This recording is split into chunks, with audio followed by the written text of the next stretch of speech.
Hello, good morning. All of you, good morning. GDC Women, Vanaparthi, Department of Political Science. My name is L. Pushpa, lecturer. Today topic is Thomas Hobbes, final year, 5th semester.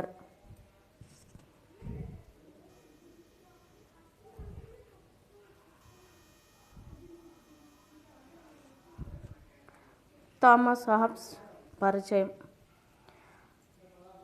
రాజ్య అవతరణ సిద్ధాంతంలోని అత్యంత ప్రజాదరణ పొందిన సామాజిక ఒడంబడిక సిద్ధాంతం.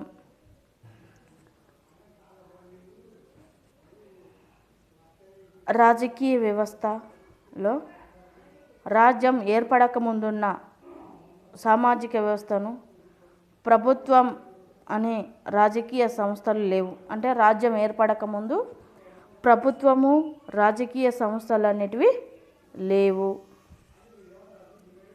ఉండేటివి కావు. సహజ న్యాయాన్ని అమలుపరుస్తూ గతంలో ప్రజలు నివసిస్తూ ఉండేవారు. ప్రాకృతిక వ్యవస్థలో మానవుని పరిస్థితి గురించి భిన్న అభిప్రాయాలు ఉండడం అనేది జరిగింది.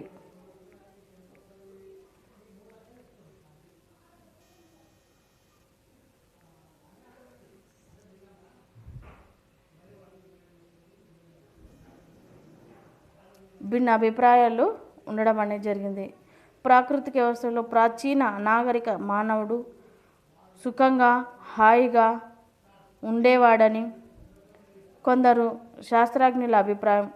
దీనికి భిన్నంగా అనాగరిక మానవుని జీవనం ఆశలతోనే ఉండేదని, బలవంతుడిచే రాజ్యం అనే భావన ఏర్పడి సహజమైన న్యాయ సిద్ధాంతాలు, స్వేచ్ఛ, సమానత్వం రాజ్యావతరణకు తోడ్పడ్డాయని చెప్పవచ్చు.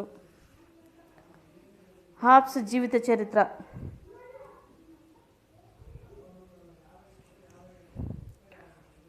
యూరప్ రాజనీతి తత్వంలోని థామస్ హాబ్స్ ప్రథముడు. నిర్దిష్టమైన పద్ధతిలో రాజనీతి తాత్విక భావాలను ప్రతిపాదించిన వారిలో హాబ్స్ మొదటి వ్యక్తి. బ్రిటిష్ చరిత్రలోని అత్యంత ఉత్తేజకరమైన కాలంలోనే హాబ్స్ జీవించాడు. ఇతడు క్రీస్తు శకం 1588 సంవత్సరంలో ఇంగ్లాండ్కు చెందిన వ్యక్తి. వెస్ట్ పోర్టులోని నిరుపేద కుటుంబంలో జన్మించాడు. ఇతని యొక్క తండ్రి మతాధికారి, క్రైస్తవ మత సిద్ధాంతాలను బోధిస్తూ ఉండేవాడు. హాబ్స్ చిన్నతనంలోనే అనేక సమస్యలను ఎదుర్కోవడం అనేది జరిగింది. 15వ ఏట ఆక్స్ఫర్డ్లోని మెక్డాలెన్ కళాశాలలో ప్రవేశించిండు. 1608 సంవత్సరంలో పట్టభద్రుడయ్యాడు. ఆక్స్ఫర్డ్ విశ్వవిద్యాలయంలో నేర్చుకున్న విద్య హాబ్స్కి ఏమాత్రము ఉపయోగపడలేదు. ఈ విద్య నిరుపయోగమైనది.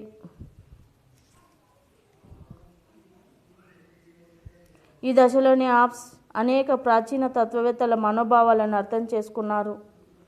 ప్రముఖంగా గ్రీక్ తత్వవేత్త అరిస్టాటిల్ తాత్విక భావాలను కూలంకుషంగా ఆకలింపు చేసుకోవడం అనేది జరిగింది.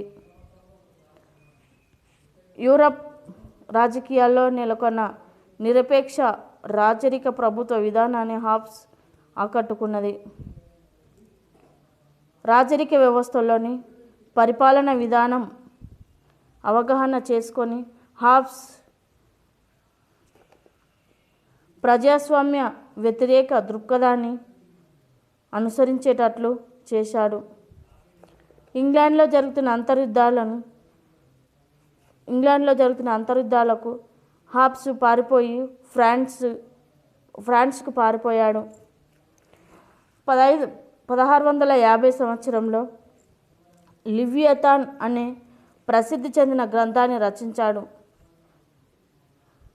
అందులోని అనేక అంశాలను రాచరిక వ్యవస్థ సమర్థిస్తూ చెప్పడం అనేది జరిగింది.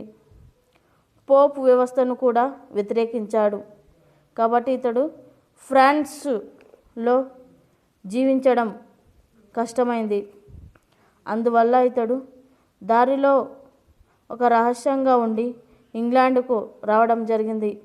రాజకీయ విషాదాల నుంచి దూరంగా ఉండాలనుకున్నాడు. ఈ విధంగా తను ఒక ప్రపంచ ప్రసిద్ధి చెందిన లివియథాన్ అనే గ్రంథాన్ని రచించడం అనేది జరిగింది. దాంట్లో రాజ్య అవతరణ ఏ విధంగా ఉంటుంది, రాజు ఏ విధంగా సార్వభౌమాధికారి ఏ విధంగా తన యొక్క అధికారాన్ని చేపట్టాలి, వాటన్నిటి గురించి చాలా కులంకుషంగా వివరించిన వ్యక్తి మనకు థామస్ హాబ్స్ కనిపించడం అనేది జరుగుతుంది.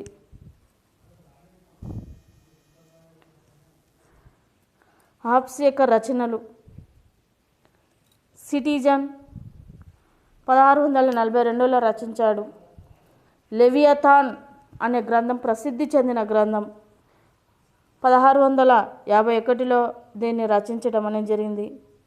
డిసివి, ఇలియడ్ ఇది అనువాద గ్రంథం. ఒడస్సీ కూడా అనువాద గ్రంథం. డిస్కార్పోల్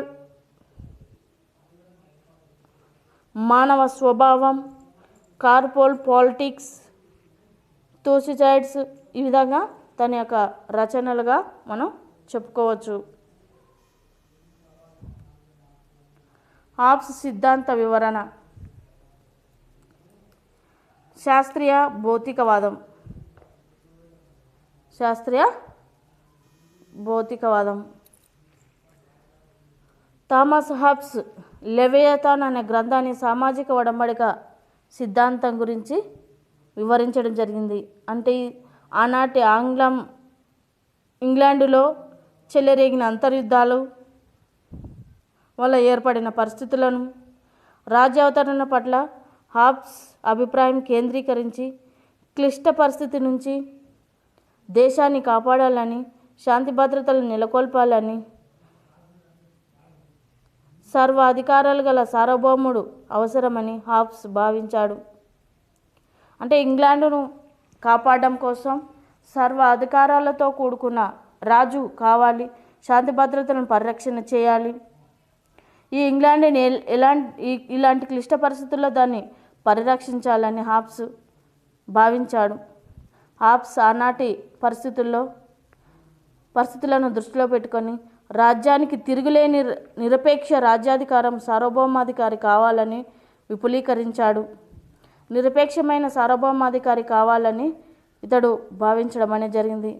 దీని నిరంకుశాధికారంగా భౌతికవాద సిద్ధాంతాలకు దీన్ని ఆధారం చేశాడు. భౌతికవాద సిద్ధాంతాలకు ఆధారం చేశాడు. తనకు ముందున్న తత్వవేత్తలు అందరూ మాకియావెల్లి, బోర్డిన్ చారిత్రక దృక్పథాన్ని భిన్నంగా ఈ వాదాన్ని కొనసాగించగా, బోర్డిన్ నిరంకుశ రాజ్యాధికారాన్ని సమర్థించి మాకియావెల్లి రాజకీయాలకు, నైతిక మత సూత్రాలకు నుంచి పూర్తిగా వేరు చేశాడని, నిరంకుశ రాజరిక వ్యవస్థను సమర్థించడం, నిరంకుశ రాజ్య వ్యవస్థను సమర్థించాడు. ఒక దైవదత్తాధికార సిద్ధాంతముగా నిలిచిపోలేదు హాబ్స్. అంటే ఇక్కడ దైవదత్తాధికార సిద్ధాంతానికి ఎక్కడ తావు లేదు మనకు హాబ్స్ చెప్పిన సామాజిక ఒడంబడిక సిద్ధాంతాల్లో. ఇతడు మతాన్ని కానీ, రాజ్యాన్ని కానీ, మత రాజకీయాలను కానీ బోధించలేదు.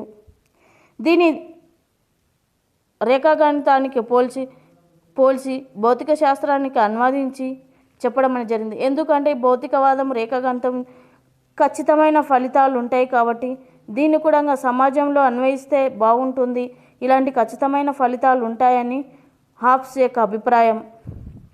శాస్త్రీయమైన పరిశీలనలో దీన్ని రాజ్యావతరణను తీసుకురావడం అనేది జరిగింది.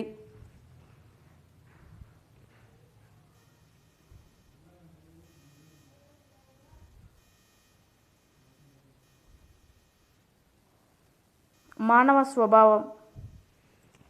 మానవ స్వభావం. హాబ్స్ రచించిన లెవియథాన్ అనే గ్రంథం రాజనీతి శాస్త్రానికి సంబంధించిన సమగ్ర రచనగా గ్రంథాల్లో ఒకటిగా మనం చెప్పుకోవచ్చు. ఇందులో మొదటిది 11 భాగాలుగా ఉండడం అనేది జరిగింది. ఇందులో వ్యక్తి లక్షణాలను, అనేక అంశాలను, ప్రవర్తనను, స్వభావాపేక్షలను గురించి వివరించడం అనేది జరిగింది.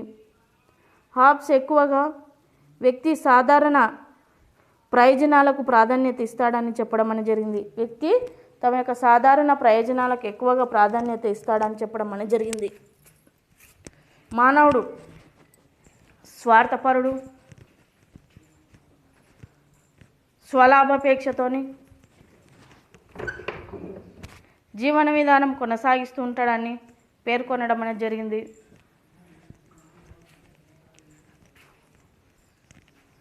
జీవన విధానం కొనసాగిస్తూ ఉంటాడని పేర్కొనటం అనేది జరిగింది.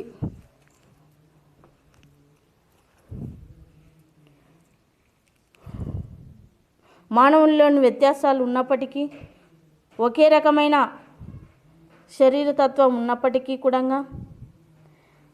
ప్రతి వ్యక్తి అవసరాలను, కోరికలను నెరవేర్చే ప్రయత్నం చేస్తాడు. రాజ్య అవతరణకు పూర్వం మానవుడు జీవించిన స్థితినే రాజ్య అవతరణకు ముందున్న వ్యవస్థనే ప్రాకృతిక వ్యవస్థ అనడం అనేది జరుగుతుంది. ఈ సందర్భంలో హాబ్స్ మానవులపై తన భావాలను వెళ్ళజెప్పాడు. ఇక్కడ మానవుడు, హాబ్స్ ప్రకారం మానవుడు స్వతహాగా స్వార్థపరుడు, క్రూరుడు, అవినీతిపరుడు, ఎల్లప్పుడూ తన భద్రత గురించి, తన అధికారం గురించి, మానవుడు సంఘ వ్యతిరేక జంతువు అని, దురాలోచనలు ఉన్న వన్యప్రాణి అని వర్ణించాడు. సమాజంలో అధికారం, గౌరవం కోసం ఒకరితో ఒకరు పోటీ పడి ప్రమాదకరమైన ఘర్షణలను దారితీస్తుందని, ఈ ప్రాకృతిక వ్యవస్థలో దుస్థితి ఏర్పడుతుందని హాబ్స్ భావించాడు. ప్రాకృతిక వ్యవస్థలో నివసించే ప్రజలందరూ ఒడంబడిక చేసుకొని రాజకీయ సంఘాన్ని ఏర్పరచుకుంటారని హాబ్స్ అభిప్రాయం. మానవుడు పదార్థమే కాకుండా రాజ్యం అనే మానవ నిర్మితిని ప్రాకృతిక సమాజంలో ఒక భాగమని పేర్కొన్నాడు. మానవుని కార్యక్రమాలకు ఒక పరిమితం అంటూ లేదు. ఒక లక్ష్యం నెరవేరడంలో లక్ష్య సాధన ప్రారంభమవుతుంది. మంచి చెడులు మానవుని ఇష్టాయిష్టాలు ఆధారపడి ఉంటాయి. మంచి చెడుల సాపేక్షకంగానే కాకుండా కేవలం వ్యక్తిగతమైనవి కూడా. మానవుని రాగద్వేషాలను కోరిక, ద్వేషం అని ఈ రెండింటి మధ్య విభజించడం అనేది జరిగింది.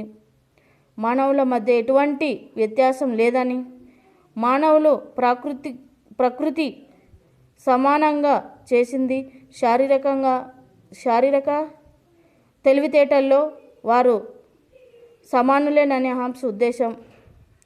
ఈ విధంగా మానవుని యొక్క స్వభావము స్వార్థపరుడు, ద్వేషపరుడు, అవినీతిపరుడు, నిరంతరం తన యొక్క ఆలోచనలు మాత్రమే కలిగి ఉన్న మానవుని, ఇలాంటి క్రూరమైన మానవుని క్రమబద్ధంలోకి తీసుకురావాలంటే నిరంకుశమైన రాజ్యాధికారమే అవసరం అని చెప్పి హాబ్స్ చెప్పడం అనేది జరిగింది.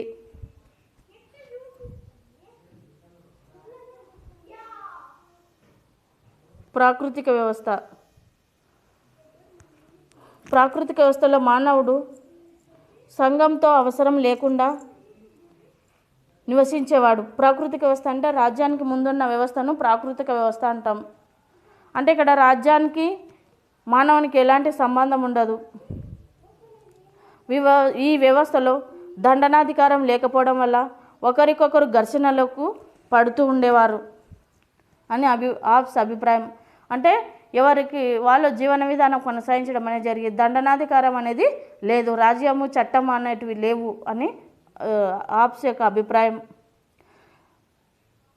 సార్వభౌమాధికారం గల పాలకుడు లేని ప్రాకృతిక వ్యవస్థలో మానవులు నిరంతరం పోరాడుతూ ఒకరిపై ఒకరు విశ్వాసం లేకుండా మృగప్రాయంగా జీవితాన్ని గడిపేవారు. హాబ్స్ ప్రజలను సంపూర్ణమైన సమర్థుడని భావించాడు. ఈ స్వార్థ మానవుని అవినీతికరమైన అవమానకరమైన సంఘటనల నుంచి కార్యక్రమాల నుంచి ప్రోత్సహించడం అనేది జరుగుతుంది. దీనితో ప్రజలు పోటీపడి వ్యక్తికి మరొక వ్యక్తిని నివేదించడం, బాధ పెట్టడం, దోపిడీ చేయడం, శిక్షించడం మొదలైనవన్నీ ఉండడం అనేది జరిగింది. ఇక్కడ సహజ హక్కుల అనే భావన ఉండదు. ఎవరిది బలవంతులేదే ఇక్కడ రాజ్యంగా కొనసాగించడం అనేది జరుగుతుంది. క్రూర పాలన, వన్య మృగ పాలన ఉండడం అనేది జరుగుతుంది. ప్రాకృతిక వ్యవస్థలో అల్లకల్లోలమైన గందరగోళమైన రక్తపాతం ప్రబలిపోవడం అనేది జరుగుతూ ఉంటుంది.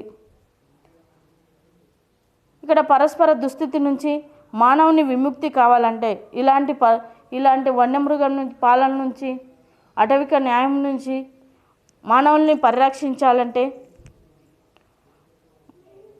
పరిరక్షించాలంటే ఒడంబడిక అవసరమని ఇక్కడ హాబ్స్ వివరించడం అనేది జరిగింది. ఒడంబడిక ఏకైక మార్గం అని హాబ్స్ భావించడం అనేది జరిగింది.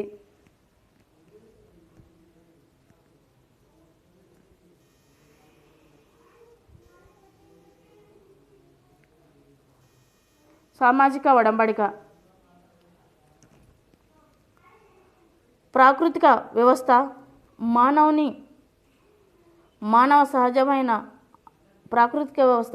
మానవ సహజమని చెప్పడం అనేది జరిగింది.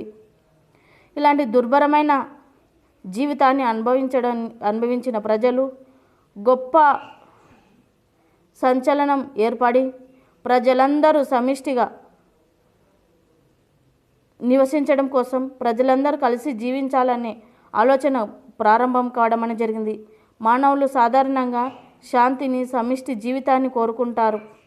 అనుభవంతో వివేకవంతుడవుతాడు. కాబట్టి హాబ్స్ అభిప్రాయంలో ప్రజలందరూ ఈ దుస్థితి నుంచి విముక్తి పొందడానికి ప్రజలకు తమ మధ్య ఒడంబడిక అంగీకారం అవసరమైందని హాబ్స్ పేర్కొన్నాడు. సమాజంలో ఉన్న ప్రజలందరూ ఏకగ్రీవంగా తమ యొక్క హక్కులను సర్వజన సమ్మతి ద్వారా పొంది ఒక వ్యవస్థకు అప్పగించడం అనేది జరిగింది. తద్వారా నిరపేక్ష సార్వభౌమాధికార రాజ్యాన్ని సమర్థవంతంగా పరిపాలించగల హాబ్స్ పేర్కొనడం అనేది జరిగింది. ఇక్కడ ప్రజలకు మధ్య ఒడంబడిక జరిగింది. సార్వభౌమాధికారి ఇందులో బద్ధుడు కాడు. అంటే ఒకరి హక్కులను ఒకరు అలా బదిలీ చేసుకొని ఒక వ్యవస్థకు అప్పజెప్పడం అనేది జరిగింది.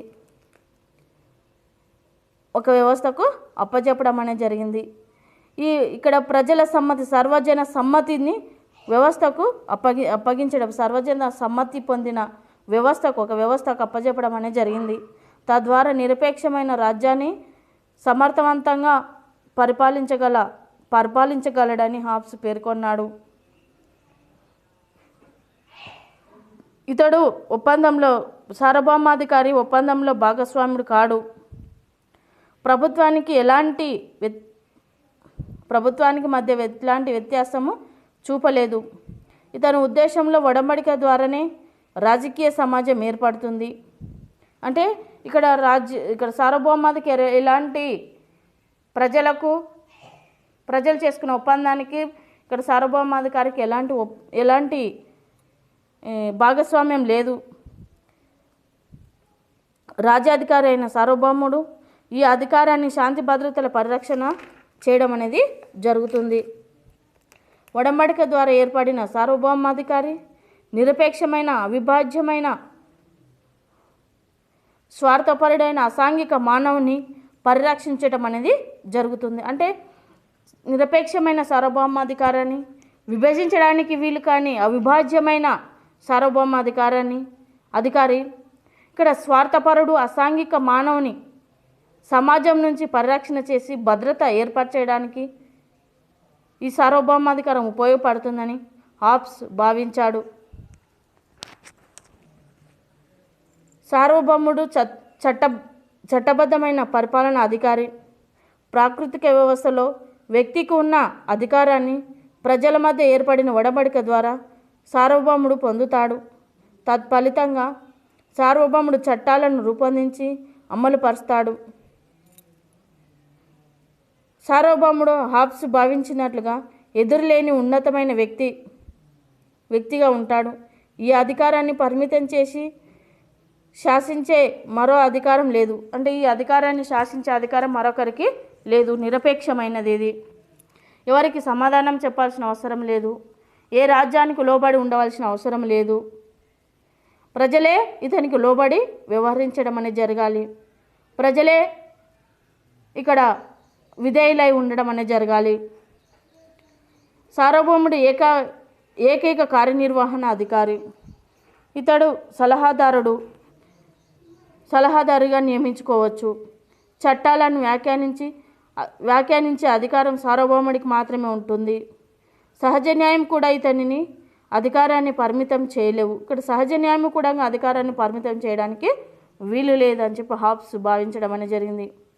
న్యాయానికి చట్టానికి సార్వభౌముడే మూలాధికారం. కాబట్టి అన్ని న్యాయాలకు, ధర్మాలకు, చట్టాలకు సార్వభౌముడే అతీతుడు. యుద్ధాలను ప్రకటించడం, శాంతి ఒప్పందాలను కుదుర్చుకోవడం సార్వభౌముడు నిర్వహించే కొన్ని ముఖ్యమైన కర్తవ్యాలు. సార్వభౌమ అధికారం సవాలు చేసే అధికారం ఎవరికి లేదు. ఇతన్ని రాచరిక అధికారం విభజించబడదు. ఇతని బాధ్యత ప్రజల రక్షణ కల్పించడమే.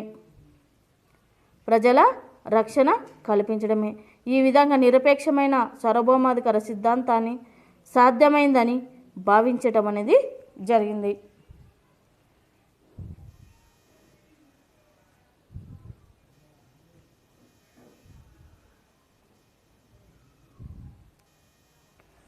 సిద్ధాంత విమర్శ.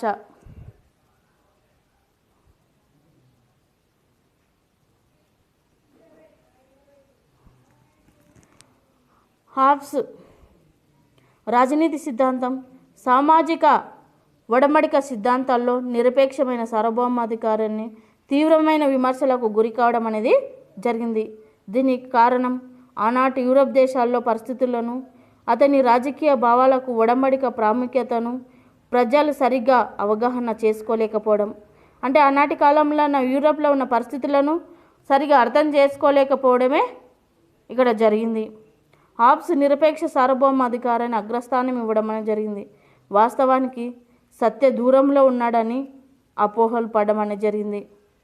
అరిస్టాటిల్ సిద్ధాంతాన్ని, సామాజిక జీవన ప్రమాణాలను పూర్తిగా విస్మరించాడు.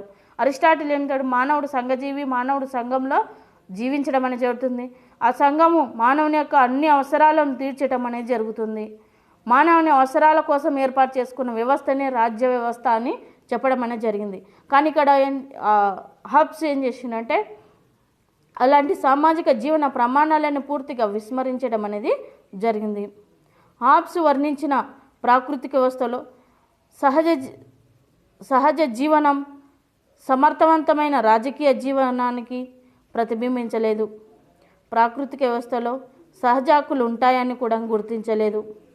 ప్రాకృతిక వ్యవస్థలో సహజ హక్కులు, జీవించే హక్కు,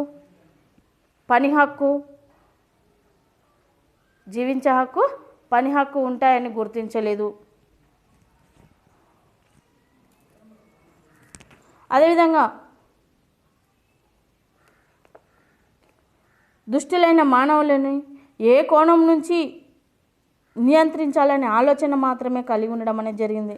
ఇలాంటి దుశ్చర్యలను, మానవులు ఇలాంటి దుర్మార్గులను, దుష్టులను కాపాడడానికి ఒక బలవంతమైన రాజ్యాధికారమే కావాలని కోరుకోవడం అనేది జరిగింది. హాబ్స్ అభిప్రాయంలో ప్రజలందరూ ఒడంబడిక ద్వారా తమ హక్కులను పోగొట్టుకుంటారు. అంటే ప్రజలకు తమకు తాము ఒడంబడిక ప్రజాసమ్మతి ద్వారా ఒక వ్యవస్థకి ఇవ్వడం అనేది జరిగింది. ఇలా ఒక వ్యవస్థకి ఇవ్వడం ద్వారా అక్కడ సార్వభౌమాధికారి ఒడంబడికలో బద్ధుడు కాదు. కాబట్టి తనకి ఇష్టం వచ్చినట్లు వ్యవహరించడానికి ప్రమాదం ఉన్నదని అభిప్రాయం వ్యక్తం కావడం అనేది జరిగింది. ఇక్కడ ప్రజల ప్రాథమిక హక్కులను విస్మరించడం అనేది జరిగింది. ప్రాథమిక హక్కులను అనుభవించడంలో రాజ్య వ్యవస్థ సాధ్యపడదని వివరించటం అనేది జరిగింది. హాబ్స్ సార్వభౌమత్వాన్ని, దాని అధికారాన్ని, విశిష్టతను అవగాహన చేసుకోవడం లేదు. ఒడంబడిక ద్వారా ఏర్పడిన రాజకీయ సార్వభౌమాధికారాన్ని నిరపేక్షమైన సార్వభౌమాధికారాన్ని మార్చుకొని ప్రజల హక్కులను, స్వేచ్ఛలను రద్దు చేయడానికి హాబ్స్ ప్రయత్నించడం అనేది జరిగింది. ప్రజాస్వామ్యవాది అయిన జేఎస్ మిల్ నిశ్చితంగా విమర్శించాడు. హాబ్స్ సిద్ధాంత విశిష్టత. హాబ్స్ ఆలోచన సరళి సామాజిక ఒడంబడికపై అనేక విమర్శలు ఉన్నప్పటికీ ఈ సిద్ధాంతంలోని వాస్తవిక రాజకీయాలను కొందరు శాస్త్రజ్ఞులు కొనియాడడం జరిగింది. సామాజిక ఒడంబడిక ద్వారా అప్పటి అరాచక సమాజాన్ని తీర్చిదిద్దే ప్రజల ప్రాణాలను, స్వేచ్ఛా స్వాతంత్రాలను రక్షణ కల్పించడానికి శాసనబద్ధమైన ప్రభుత్వం అవసరమని భావించాడు. ఇతని ఒడంబడిక సిద్ధాంతం అన్ని కాలాలకు వర్తిస్తుందని చెప్పవచ్చు. శాసనబద్ధమైన సార్వభౌమాధికార సిద్ధాంతాన్ని రాజనీతి శాస్త్రంలో ప్రథమంగా ప్రవేశపెట్టడం థామస్ హాబ్స్కి మాత్రమే దక్కింది. ఈ విధంగా ప్రజాస్వామ్యవాది కానప్పటికీ వ్యక్తిశ్రేయవాదిగా ప్రసిద్ధి చెందాడు థామస్ హాబ్స్. ప్రతి వ్యక్తి తనను తాను రక్షించుకొని తనను రక్షించుకునే హక్కు ఉందని చెప్పడం ఎంతో సహజమైనది. హాబ్స్ తన వాదాన్ని సమర్థించిన తీరు విశిష్టత ఉంది. రాజనీతి తత్వానికి హాబ్స్ చేసిన సేవలు విభిన్న అభిప్రాయాలు వ్యక్తం కావడం అని జరిగింది. లివియథాన్ అనే గ్రంథం ఇంగ్లాండ్లో బహుళ ప్రజాదరణ పొందడం అనేది జరిగింది. ఈ విధంగా అనేకమైన ఏది ఏమైనప్పటికీ కూడా హాబ్స్ చేసిన నిరపేక్ష సార్వభౌమాధికారాన్ని విశిష్ట స్థానం కలిగి ఉండడం అనేది జరిగింది. ఇంతటితో సమాప్తం.